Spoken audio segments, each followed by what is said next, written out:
জুতা sandal hill এগুলোর ওপরে আমার অন্যরকম একটা শখ। তবে এত জুতা স্যান্ডেল কিনতে কিনতে এখন এমন একটা অবস্থা, এগুলো রাখারই জায়গা নাই। ড্রয়িং রুমের অবস্থা একদম 12টা বেজে গেছে, এত জুতা স্যান্ডেল একদম বাজে দেখাচ্ছে। তাই ভাবলাম আজকে একটু সময় নিয়ে আমার এই সুর একটা সুন্দর করে গুছিয়ে ফেলি। বাহিরে যে জুতা স্যান্ডেল গুলো আছে এগুলো পরিষ্কার করব। আমার ঘরে এখন এমন একটা অবস্থা, মনে হচ্ছে ছোটখাটো একটা ফুটপাতে জুতার দোকান দেওয়া যাবে। মানুষের জামা কাপড়ের শখ থাকে, কসমেটিক্স এর শখ থাকে, বাট আমার এই হিল স্যান্ডেল এগুলোরই শখ বেশি। এখনো কত কত জুতা আছে, এগুলো আমি একদিনও পরিনি, শুধু কিনেই রেখে দিছি। অনেকেই হয়তো এগুলোকে অপচয় বলতে পারো, বাট আমার আসলে সব কাজ করে না কিনা পর্যন্ত শান্তি পাই না। যখন যেটা পছন্দ হয় সেটাই নিয়ে ফেলি। আর এই যে দেখো এখন এই অবস্থা। এইখানে ফুটপাতে 200 টাকার স্যান্ডেল থেকে শুরু করে কয়েক হাজার টাকার দামি হিলও আছে। ওই যে বললাম, যখন যেটা পছন্দ হয় তখন সেটা নিয়ে ফেলি। আর রাখাও হয়েছিল একদম অগোছালো এলোমেলো ভাবে, যার কারণে ড্রয়িং রুমটা দেখতেও বাজে লাগতেছিল। তাই আজকে একটু সময় নিয়ে সুন্দর করে ড্রয়িং রুমটা গুছিয়ে ফেলবো। প্রথমে জুতা স্যান্ডেল গুলোই গুছাচ্ছি।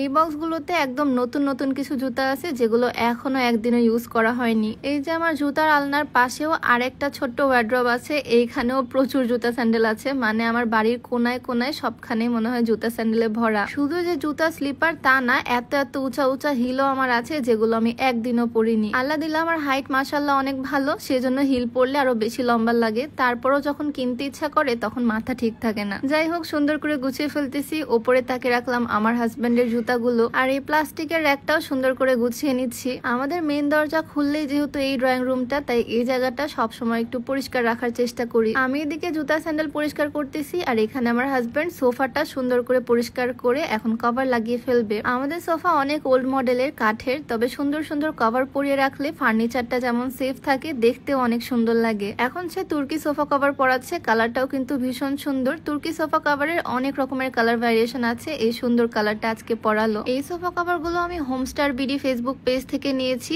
এইটা আমার 4র্থবার অর্ডার, এর আগেও 3বার অর্ডার করছিলাম। মাশাআল্লাহ তাদের কোয়ালিটি অনেক ভালো, সেজন্য এবার একসাথে 2 সেট সোফা কভার অর্ডার করছি। এই কভার গুলোর কালার গ্যারান্টি থাকে একদম 3 বছরের, ফিটিংসও হয় একদম 100%। আর স্টিচ কাপড় যেহেতু, তাই কোনো রকমের আয়রনের ঝামেলা নাই, ওয়াশ করা যায় খুবই সহজে, বছরের পর বছর ইউজ করা যায়। এর আগে 3বার আমি অর্ডার করছিলাম, আর এবার যেহেতু 4র্থবার অর্ডার, আমার একদম বিশ্বাসের জায়গা তারা নিয়ে নিয়েছে। এইবার খুবই সুন্দর একটা ভেলভেটের কভার আমি অর্ডার করেছি। এই কভার লাগানোর পর তো একদম সোফা সেটের লুকটাই চেঞ্জ হয়ে গেছে। যে কোনো ডিজাইনের সোফাতেই সুন্দরভাবে ফিট হবে, শুধু তাদের পেজে তোমাদের সোফার ছবি পাঠাতে হবে। আমাদের সোফা তো অনেক ওল্ড মডেলের, তারপরও দেখো আমরা ছবি পাঠিয়েছিলাম আর একদম কি সুন্দর ফিটিং হয়েছে। হোমস্টার বিডি পেজটা আমি ডেসক্রিপশনে মেনশন করে দিব, তোমরাও চাইলে এরকম সুন্দর সুন্দর কভার তাদের পেজ থেকে পেয়ে যাবা। যাই হোক, ড্রয়িং রুমের সোফা সেটটা সুন্দর করে সাজিয়ে ফেলেছি। আর এইদিকে দেখো আমার সুর একটাও কত সুন্দর লাগতেছে, এখন একদম গোছালো। এখন মেন দরজা দিয়ে বাড়িতে ঢুকলে দেখতে অনেক সুন্দর লাগবে। ওয়ালের হ্যাঙ্গিংটাও চেঞ্জ করে দিলাম যাতে দেখতে একটু ইউনিক লাগে। তো মোটামুটি আজকে সকাল থেকে জুতা স্যান্ডেল সবকিছু পরিষ্কার করলাম, সোফা সেটটাও গুছিয়ে ফেললাম, ড্রয়িং রুম একদম এখন ক্লিন। ছোট্ট এই ভিডিওটা কেমন লাগলো তোমাদের কাছে কমেন্টে জানিও অবশ্যই। দেখা হয়ে যাবে নতুন কোনো ভিডিওতে। সবাইকে আল্লাহ হাফিজ, আসসালামু আলাইকুম।